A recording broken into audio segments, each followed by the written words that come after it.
If you don't know, I'm a lover of all kinds of creatures. I love their designs, sounds, the way they move, and just everything about them is amazing. Throughout the years, I've amassed a variety of creatures I love and that inspire me when it comes to creating my own creatures. You guys voted for me to talk about some of my favorite creatures in media, and I'll be talking about why. We'll talk about their designs, the role they might have in a story or ecosystem, and why they work so well. And of course, why I love them. I have an arsenal of creatures that I like in media, and I'm only going to be covering just a few today. So if you'd like to see this turned into a series, leave a comment down below. Before we get started, none of these are in any particular order, and I also want to mention my Etsy shop and Patreon. On my Etsy shop, I have a variety of original artwork, prints, stickers, and more for you to choose from, of some of my own original creatures and designs. I also have a Patreon now up. I have a tip jar, and I also have a monthly sticker club where you can get exclusive stickers handmade by me that will not be sold anywhere else. Make sure to check out those links in the description below, and let's start talking about our critters. The Griffins, from the Chronicles of Narnia, The Lion, the Witch, and the Wardrobe. Okay, before the one Narnia fan comes after me, yes, I know that Griffins are in the second movie, and we ain't gonna talk about the third movie because let's be real, I, with the majority of you, can't remember this movie to save your life, or if it has Griffins in it. We're just going to be talking about the first movie. No, not this one, you dork. What the hell is even that? The 2005 movie, thank you very much. Ever since I saw this film for the first time sitting in a classroom watching it on a tiny CRT TV screen, I have loved it. And what makes me love it even more are the creatures in this movie because they're just peak, honestly. The Griffins in particular are some of my favorite designs out of this entire movie. I mean, just look at them. During the huge climactic battle against the White Witch, we see the Griffins reporting back to Peter, and we get a scene of them hauling boulders to drop on the enemy. Later during the movie, the Griffins try to attack the White Witch, but are turned into stone. So there are a lot of Griffin designs out there, and then there are Narnia's designs. Narnia's Griffin designs are actually surprisingly detailed. Instead of being a typical plain Griffin design with a white eagle head and a lion body, they melded together a lion and what I think to be a golden eagle together very well. This design in particular has a whitish underbelly, a fantail, typical Griffin features like lion legs and eagle front legs, and a beak. The thing that makes this design in particular stand out is the ears. Oh my god. I don't see a ton of Griffin designs in media to my own knowledge with ears, though I do know they're out there. The ears are just amazing, and it's a detail I always add to my own Griffin designs. They also went the extra length with a ton of detail on how their head moves.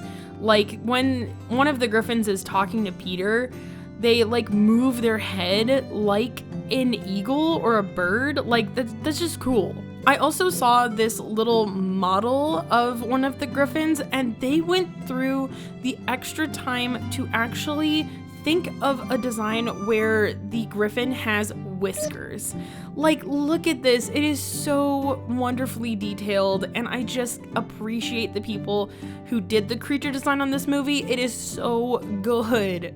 This design for me is one of the most well done Griffin designs I have personally ever seen. It's so well done, so well detailed, and please can we take a second to really appreciate how well done the CGI was done in 2005. Like, it is so good, and it makes them all the more real. The Turbinid dragon from Made in Abyss. So, a lot of you probably have not heard of Made in Abyss before. It is a manga and anime made by Akihito Sakushi, which, honest to God, I'm sorry, he is a questionable author at times, and this is definitely a questionable series and is very difficult to recommend. But anyways, Made in Abyss is a story about 3 different characters going to the bottom of this gigantic abyss that has different layers and a ton of really terrifying creatures.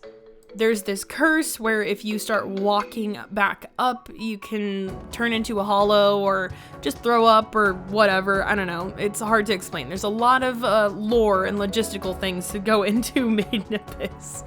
But overall, it is a very brutal series that has some fantastic world building and storytelling. One of the things that I absolutely adore about Maiden Abyss definitely has to be its creature design, and the Turbinid dragon happens to be one of my favorites. I definitely have an affinity for very tall and large creatures. For instance, I've made my own original creature called the Behemoth because I think it's such a really cool concept to have something be so unbelievably tall, and the Turbinid dragon pretty much checks every single box. The Turbinid dragon can be found within the lower levels of the Abyss and is a super large dinosaur-like creature with 6 legs, spikes on its neck and back that are actually apparently poisonous, a very long neck, and this really cool snail-like appendage or tail on their backside. These guys are pretty territorial. Like, when you get into their territory, they can be really aggressive. And they also can move in every single direction, it's pretty unique to a lot of creatures in Maiden Abyss because of the curse in particular. Our characters do encounter the Turbinid dragon at some point in the lower levels. We also see Reg kind of going psycho mode or whatever with the Turbinid dragon. Personally, I actually really like the way that the Turbinid dragon looks in the manga way more than in the anime. The anime, they did CGI, and it looks a little bit funky comparative to the 2D animation they do on the rest of the anime. Overall, when I first saw these creatures in the manga and how massive they were, I was like in awe. I absolutely love the scale of them. I love their design. I think it's very unique comparative to a lot of other very large creature designs I might see elsewhere. And I just think they're very intimidating and has been a really big inspiration to me very clearly in my original creatures called the Behemoths. The Survivor Slug Cat from Rainworld. Hear me out. Okay, I know what you're thinking. Otzi, you must be talking about the DLC Slug Cats, those designs. They have so many colors, they have more abilities, they have different design choices. No, I'm not.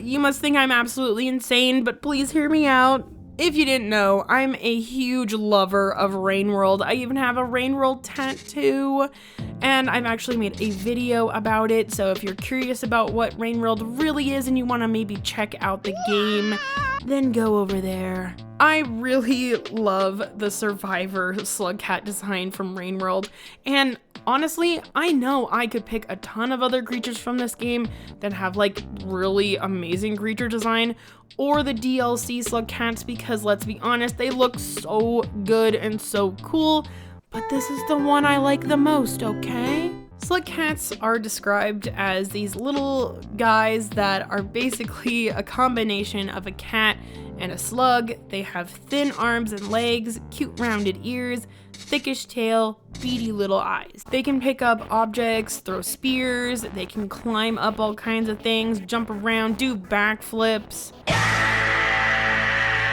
But they're actually not too far up on the food chain. The Survivor Slug Cat goes on a huge journey throughout all kinds of different regions, and overall the game is just so fantastically done, with barely any dialogue, and overall the Slug Cat is just kind of mixed into this crazy world that they don't really know much about. The reason why I absolutely love the Survivor Slug Cat in particular is because I love the story, and I also absolutely love their design because of how effective it is for being so simple. It is such a simple design, but it is memorable, it's easy to read, the silhouette is very recognizable. You don't always need a design to be overly complicated or super detailed to be absolutely fantastic. The bugs from Nausicaä of the Valley of the Wind. I know most of you are probably thinking about the ohms, okay? These big critters, okay? Admittedly, those guys are pretty awesome, but I'm talking about these guys. That's right. I'm talking about the different crispy bug designs in the movie in particular. I have yet to read the manga, but I love me these ones. These ones are so good. If you haven't seen the movie Nausicaä before, there's this big toxic jungle where a ton of mushrooms and weird plants live, and also a ton of really crispy bugs. I like to call them crispy because don't they look crispy? They look so weird, and I guess not these guys. These guys aren't crispy. A lot of these bugs in the movie get really aggressive and start kind of like destroying different things. Mainly the ohms kind of do that, but we do see a lot of these really creepy ass bugs try to attack different characters in the movie. One of my favorite designs is the Hebakira. I don't know if that's how you pronounce it, but they're these huge, flat creatures that have like big mandibles, and they're like really gnarly. They have like multiple wings, and they fly across the screen really cool. I think it's one of my favorite designs out of all of the crispy bugs in the movie. They're so big, they're so cool. I love how fast they fly also. Overall, I think Nausicaä has some of the best bug creatures I've ever seen in a movie so far. I think they do so well with it, and I'm sure that the manga illustrations are even more pretty. Oh my god. Odogaron from Monster Hunter World. Alright guys, it's time to nerd out. I've got my gigantic Monster Hunter World complete works book right in front of me, and we're gonna be reading all about the Odogaron, my favorite monster from Monster Hunter World. If you've never played Monster Hunter before, especially Monster Hunter World, you're this hunter that goes out to hunt creatures or monsters that look like dragons or dinosaurs or kind of whatever.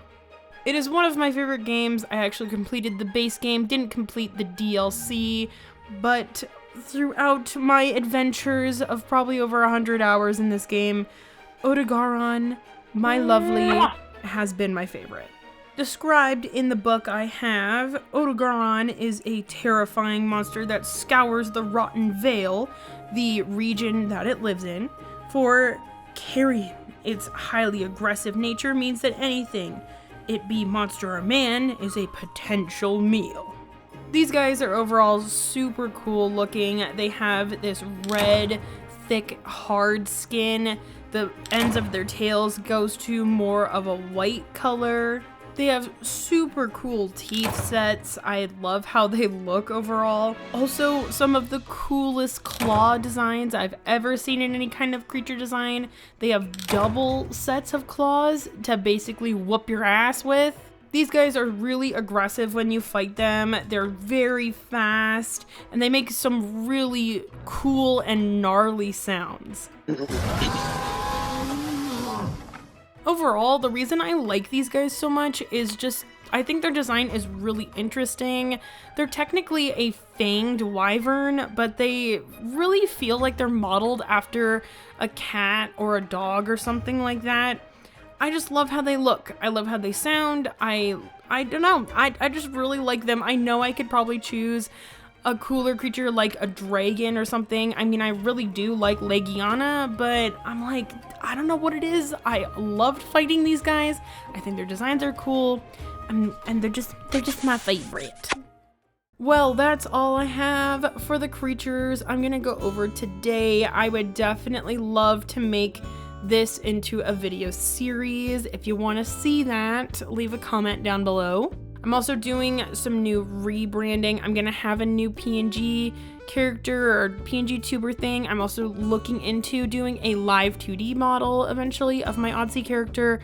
I'm not sure how long that'll take, but I'm gonna be hopefully making videos every other week from now on, or every week. I don't know what my schedule looks like, but I'm trying to keep up with the consistency.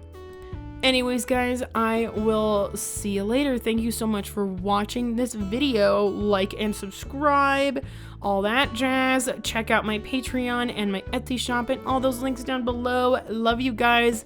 Love the support I have been getting this year. It has been great. I have been connecting with some awesome artists and an awesome community. So that's been super fun. Anyway, I'll see you later. Bye. What the hell is even that?